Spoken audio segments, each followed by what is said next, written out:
Yankees fans, I need you to pay very close attention right now because what I'm about to tell you is going to make you understand exactly why this offseason feels so frustrating. There's a financial disaster happening in the Bronx that nobody wants to talk about openly, and it's the real reason we can't make the aggressive moves we desperately need to compete for a championship. DJ LeMahieu's contract is costing us $15 million next season, and that dead money is absolutely crushing Brian Cashman's ability to build a legitimate contender.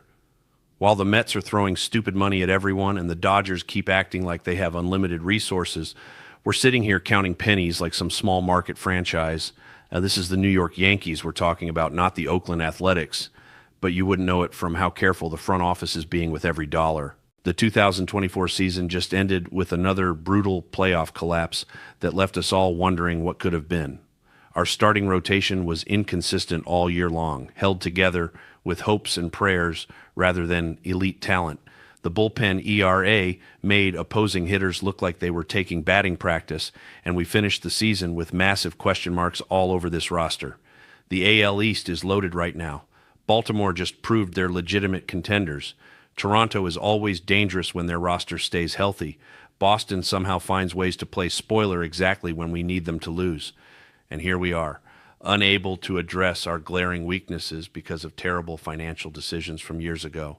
Brian Hawk just exposed the real reason why Hal Steinbrenner and Brian Cashman have their hands tied, and honestly, it's making my blood boil.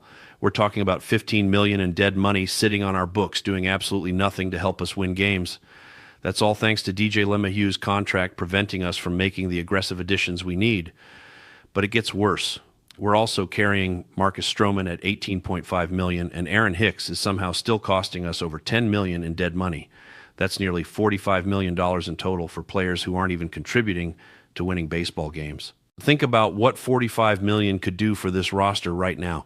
That's a legitimate ace starter who could anchor our rotation. That's an elite closer who could shut down games in the ninth inning. That's multiple impact position players who could transform our lineup. Instead, we're paying for past mistakes while watching our championship window with Aaron Judge slowly close. Remember back in 2019 when we signed LeMahieu and everyone thought Cashman was a genius. The machine was supposed to be that consistent contact hitter who could play multiple positions, give us steady veteran production, and be the glue that held everything together. For those first couple seasons, he actually looked like one of the smartest signings in recent Yankees history. He won a batting title, made all-star teams, and became a fan favorite. But injuries started piling up year after year. His production absolutely fell off a cliff, and now we're stuck paying $15 million for a player who might not even be on the active roster next season. The worst part about this whole situation is that it's creating a domino effect throughout our entire offseason strategy. Word around baseball circles is that Kyle Tucker might actually be available from Houston. Every Yankees fan knows he'd be the perfect addition to our outfield, giving us that left-handed power bat we desperately need. But that $15 million albatross from LeMahieu might be the exact difference between landing Tucker and settling for another discount signing that Cashman tries to sell us as having high upside potential.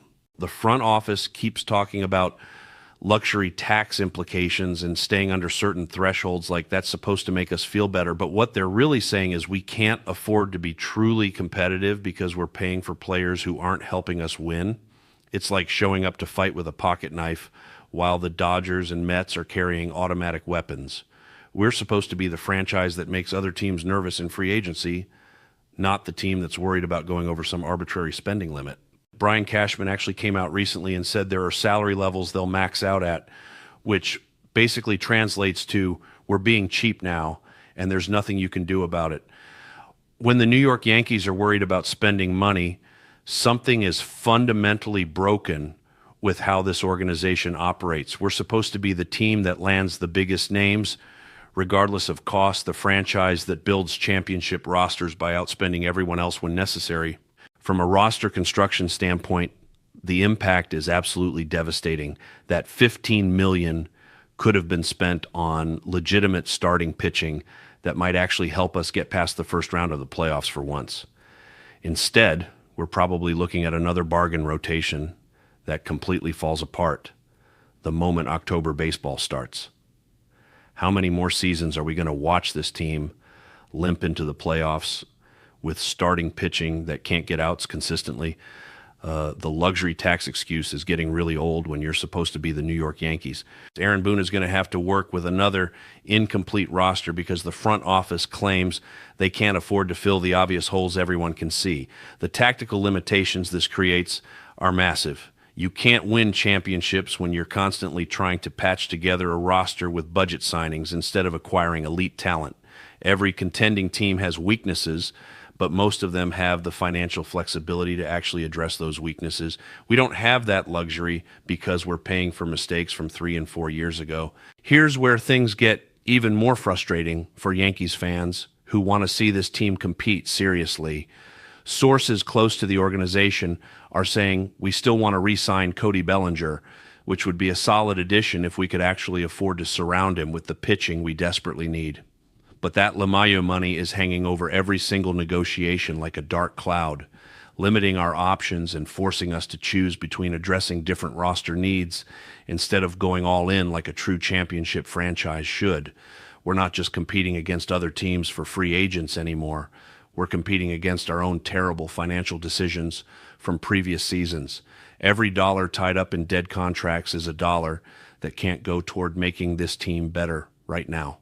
And it's becoming a pattern that's killing our ability to compete with super teams that aren't handicapped by these kinds of issues. Let's think about this scenario realistically for a second. If we had that extra $15 million available right now, we could be serious players for top-tier starting pitching. We could make a legitimate push for impact position players who would immediately improve this roster.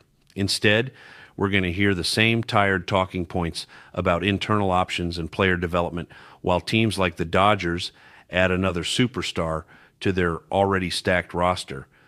The optimistic view would be that eventually these dead contracts come off the books and we can finally spend like the Yankees again. But by then, Aaron Judge might be on the wrong side of 35 years old, and our current championship window could be completely closed. Time is not on our side here, and every season we waste because of poor financial planning is another year we'll never get back in this era of Yankees baseball. Looking ahead at the key dates this offseason, winter meetings are coming up fast, and we'll see pretty quickly whether this organization is serious about competing or if they're going to essentially punt another season because of these self-imposed contract limitations.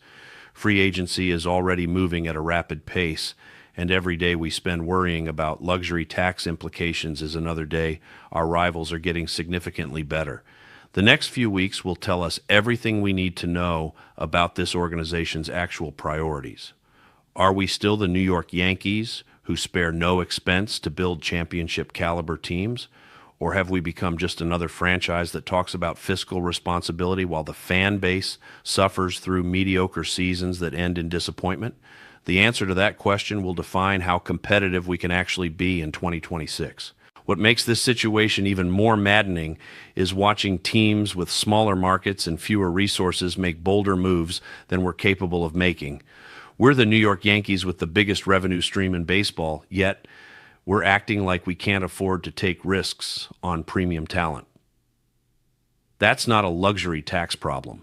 That's a management philosophy problem that starts at the very top with ownership. When Hal Steinbrenner talks about being fiscally responsible, what he's really saying is that maximizing profits matters more than maximizing championships. His father would have eaten that $15 million in dead money as the cost of doing business and then spent whatever it took to bring in the players needed to win.